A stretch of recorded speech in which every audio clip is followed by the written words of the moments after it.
かめ描いた夢を守れ大事な友を Hi, so today I'm going to discuss about the Diablomon deck and why certain cards are played and why are they important for the deck. So first, I played 3 of the old Sumemon.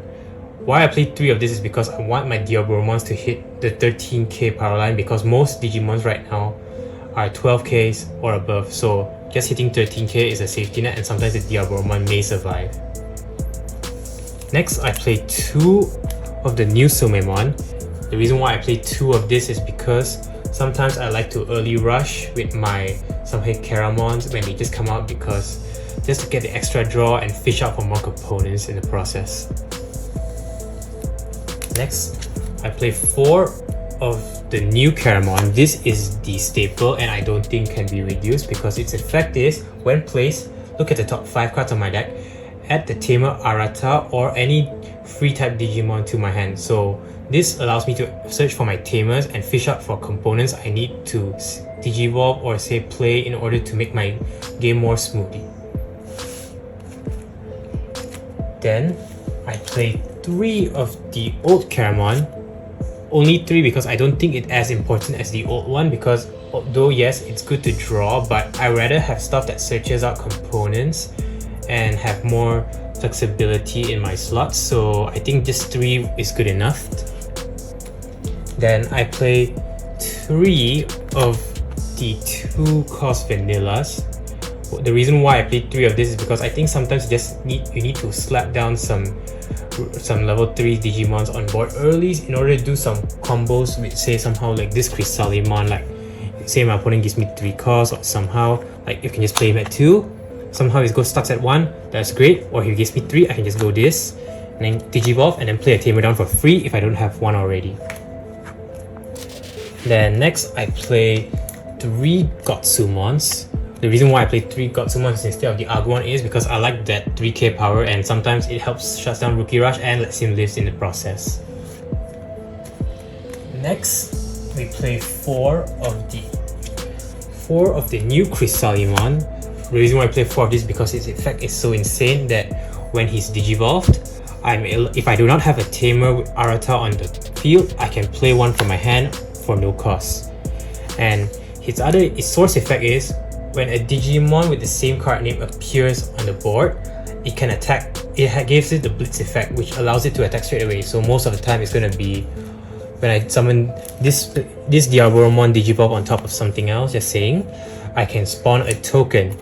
Then because of its source effect, the token, although played on the same turn, can attack straight away. So normally what the combo would be is, say I'll have about 2 Tamers to 3 Tamers, so Digivolve, you get the Diablomon out, the Tamer's effect, you rest and get 2 more Diablomon tokens out, and then you can straight away attack with all 4 of the Digimons on board right now.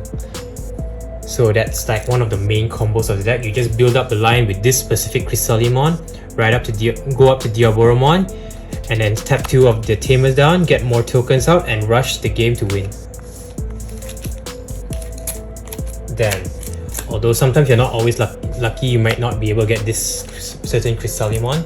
So we play a backup Chrysalimon, which is the BT5 one, which effects is whenever a Diablomon when another Digimon with the same name comes into play, you are able to gain 1 memory. So because how this deck's token spawns tokens as fast as it is, like with the Tamer and all, you Digivolve up to Diablomon, you just rest this one, and then you'll be able to get 2 Digimons out. So just for certain situations like this, we'll be using this Diablomon instead.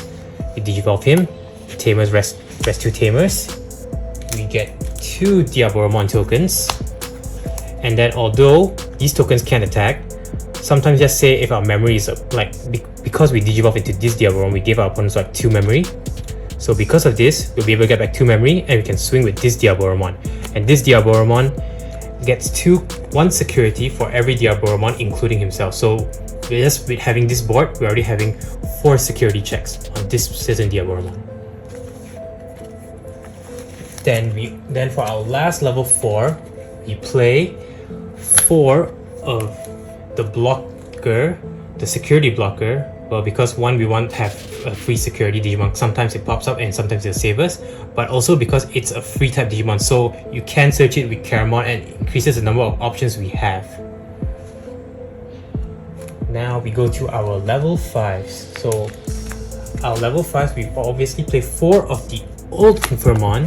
The reason why we play 4 of this is because we want to go into our Diablomon for as cheaply as possible. So say its effect is, whenever you're evolving to a Diablomon card, the Digivolution cost is reduced by 1. So say we're going to devolve into this Diablomon, instead of paying 3, we're only paying 2.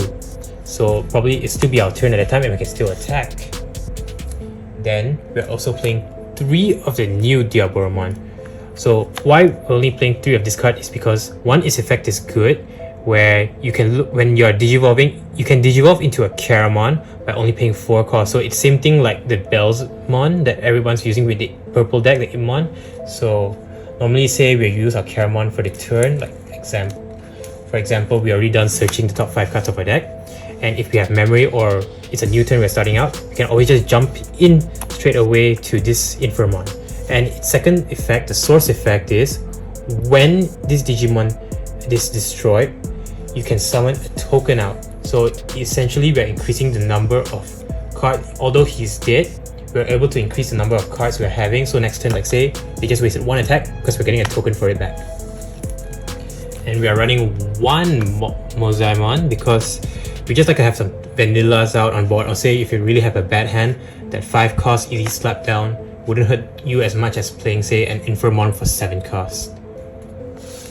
Next, we are playing 4 of the new Diablomons. The reason why we're playing 4 of this Diablomon is, compared to the SR one from the BT2, is because one, it's only 3 costs, it has a higher power, and its evolve effect summons its token, while the old one you have to attack in order to summon a token. Yeah, but yes, its effect is good, but in this meta there's not much cards that burn, like there's not much card that attack you to block, but there's also a lot of destruction in this meta, so there's no point playing that old one right now.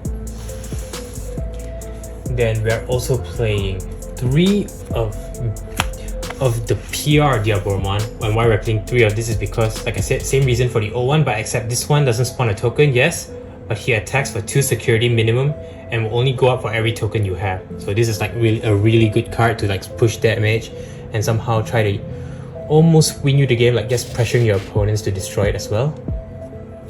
Then for our level 7s, we are playing 3 Armagedde-Mon.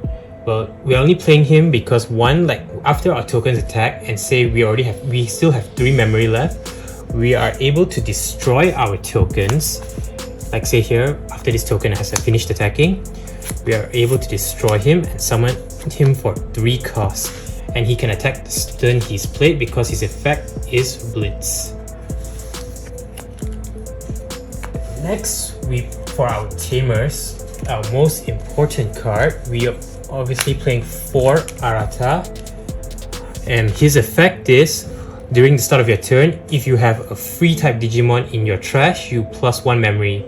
So as long as you have at least one of the Digimon such as Caramon or the blocker, you will always be +1 memory for every Arata you have. So you're not fixed at, like say if your opponent gives you 1, yes, you will probably get 2 if you have 1, but at max every turn you'll mostly get 5 if you have all 4 on boards. And the second effect is the reason why we're playing him. His second effect is, when we digivolve into a Diablomon, we can rest him and spawn a Diablomon token. So essentially increasing the number of Digimons we have, as well as allowing them to attack straight depending on this what source you have. Like say if we have this Chrysalimon, all tokens can attack straight away, or if we have the other one, if you have the BT2 one, we'll plus memory instead. So both are great options and should be run at 4. Then next we play 3 of the option card. This 4 cost options from the new set. Its effect is, when you choose one of your opponent's Digimon and de-digivolve it by 2, then if you have a Diablomon on board, you spawn another token. So basically, essentially, if it's checked in the security, you de-digivolve an opponent's Digimon, and spawn a token if you have a Diablomon.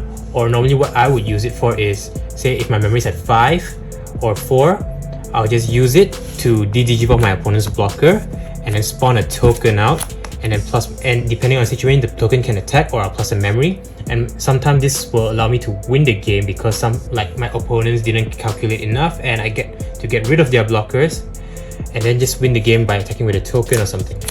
So Diablomon deck essentially is just a rush deck. Well, you build up from a slow tempo, like the security. You sometimes don't even want to push it up depending on situations. So like say I'm just building it up, pass turn, build up, pass, then build or play. Then if possible, play a tamer down, play a tamer or 2 down.